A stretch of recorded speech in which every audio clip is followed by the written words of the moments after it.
Il a 32 ans, c'est le nouveau directeur de la Fédération des chasseurs de l'Allier depuis début octobre. Antoine Santarelli, bonjour. Bonjour. Alors, vous étiez, avant d'arriver dans le département de l'Allier, à Clermont-Ferrand, à la direction régionale. Jean-Michel Gaz, vous le remplacez, c'est l'ancien directeur, il est parti en retraite.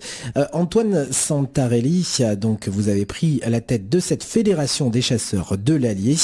Donnez-nous quelques éléments de votre parcours, Antoine. Alors, pour tout vous dire, je sors de l'ENITA de Clermont-Ferrand, donc c'est une école d'ingénieur en agronomie. Pourquoi ce choix de faire cette école d'ingénieur ? Parce que je voulais travailler dans le monde de la chasse. Étant chasseur moi-même, je me souviens d'une fois en montagne avec mon père, à la chasse, je lui ai dit j'aimerais bien être technicien de fédération. Voilà, parce que je suis passionné de chasse.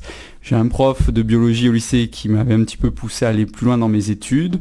Donc j'ai obtenu mon diplôme d'ingénieur pour travailler sur tout ce qui était aménagement du territoire et petite faune. Ensuite, j'étais embauché au niveau de la Fédération régionale de Franche-Comté comme chargé de mission, où je travaillais avec des exploitants agricoles pour l'aménagement du territoire. Puis je suis venu dans la région Auvergne comme directeur de la Fédération régionale où on avait des dossiers plutôt transversaux.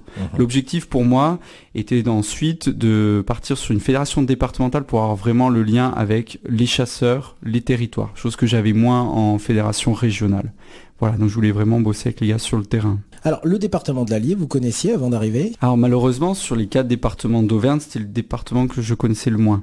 Mais de ce que j'en ai vu pour l'instant, là, durant ce mois-ci, c'est vraiment un département riche et diversifié. C'est un beau territoire pour les chasseurs. Très beau territoire, sincèrement. Alors j'espère qu'ils s'en rendent compte, mais un très très beau territoire. Vous allez essayer de le mettre en valeur, ce territoire.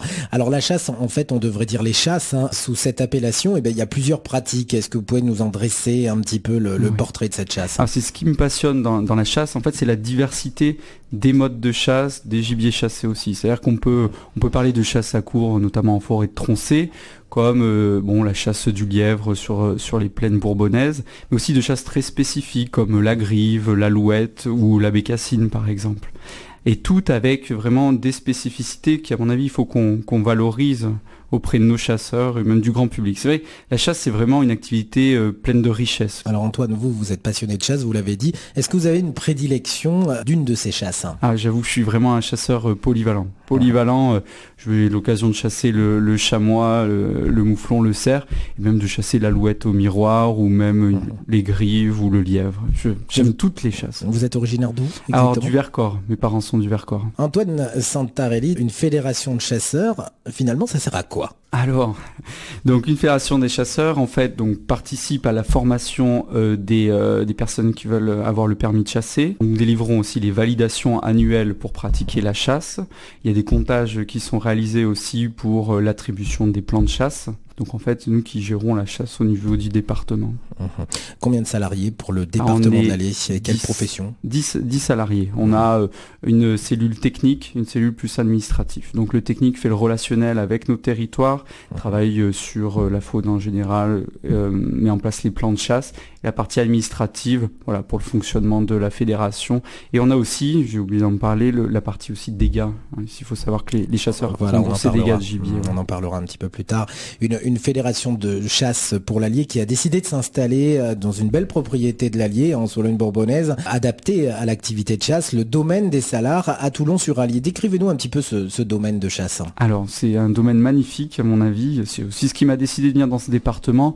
Donc comme vous le disiez, la fédération est installée sur le domaine, c'est un domaine qui fait 70 hectares avec du bois, de la plaine et une zone d'étang. Donc j'ai pour objectif d'essayer de développer encore ce domaine-là, de l'ouvrir sur l'extérieur, accueillir du grand public pour leur montrer un petit peu les richesses qu'on a sur le domaine et faire partager un petit peu les connaissances aussi des chasseurs, Alors, tant naturalistes que sur l'aménagement du territoire. Voilà, des projets d'ouverture sur le public, d'autres que les chasseurs. Vous voudriez les ouvrir notamment vers les plus jeunes, peut-être. Tout à fait, oui. Je pense que le chasseur est un naturaliste et peut vraiment avoir un rôle pédagogique auprès des plus jeunes ou même du grand public. C'est vrai qu'on a des gars qui sont très pointus sur la connaissance de certaines espèces, etc.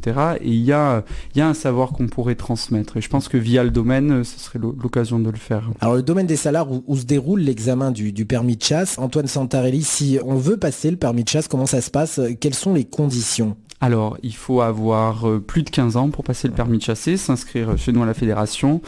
Et vous avez une formation donc de 3 jours qui est dispensée par nous les techniciens de la fédération départementale des chasseurs de l'Allier. Il y a une formation théorique et une formation pratique. Et ensuite, vous avez un examen avec un examinateur de l'Office national de la chasse et de la faune sauvage, qui est détaché du ministère de l'Environnement et qui va valider en fait les connaissances du candidat.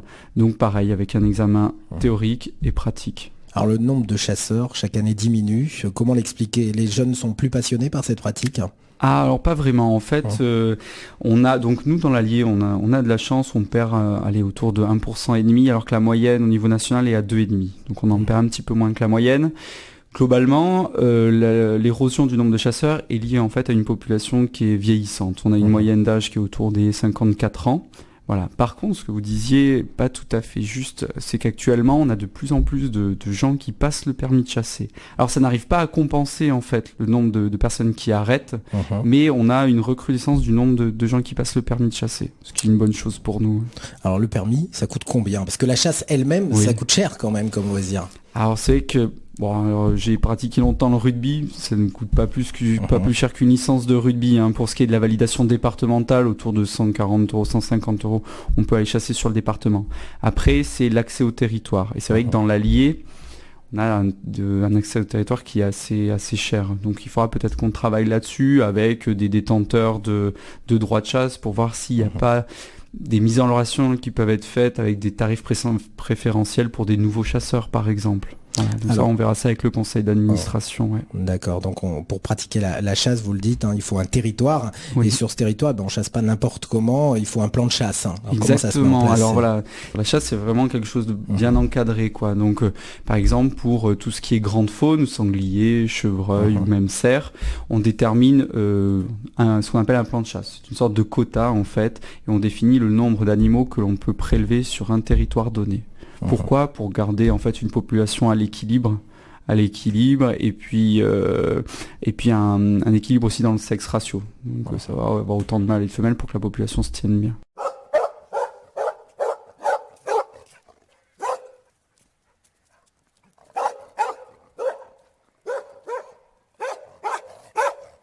Antoine, la chasse a pas forcément bonne presse parfois. Alors il y a des accidents notamment, régulièrement, chaque année on déplore des accidents. Comment les éviter ces accidents? Comment les expliquer aussi? Alors on essaye, la Fédération des chasseurs de l'Allier fait beaucoup de pédagogie auprès de ces chasseurs. On a même mis en place des formations sécurité pour les groupes de chasseurs. Donc un président de société de chasse ou d'un groupe de chasseurs peut venir sur le domaine et on fait une mise en situation avec nos techniciens, on leur explique les règles principales de sécurité. En sachant aussi que lors des formations du permis de chasser, chaque candidat reçoit tout le bagage en termes de pédagogie autour des gestes à éviter pendant les actions de chasse. Alors on est dans un département rural, les agriculteurs pratiquent beaucoup cette chasse. Alors parfois ils sont les victimes, vous le disiez tout à l'heure, des dégâts, notamment les dégâts de sanglier. On pense tout de suite à eux concernant donc des hectares qui sont retournés par ces animaux. Alors ils sont indemnisés ces agriculteurs. Il y a des battues d'organiser aussi. Alors les agriculteurs, s'il y a des dégâts dans leur culture, ce qu'on peut tout à fait comprendre, sont indemnisés par les chasseurs. C'est un fonds qui est amendé par les chasseurs pour l'indemnisation de ces dégâts. Il faut savoir que ce problème-là, à mon avis, il faut le prendre même peut-être en amont. Avant de partir sur une procédure d'indemnisation, il est bien que l'agriculteur s'en entretienne avec les chasseurs locaux, histoire de voir s'ils peuvent organiser des battues pour décantonner les animaux. Voilà. Mais dans tous les cas, il y a ce système d'indemnisation. Alors, vos projets, on les aura compris, c'est de développer notamment le domaine des salars et puis de participer à la promotion de la chasse. Vous avez quel autre objectif pour cette fédération pour les années à venir? Mon conseil d'administration a vraiment envie de... Oui, parce qu'il y a un conseil d'administration, c'est une association en somme. Exactement, j'ai un conseil d'administration avec un bureau, un président, que le président soit là.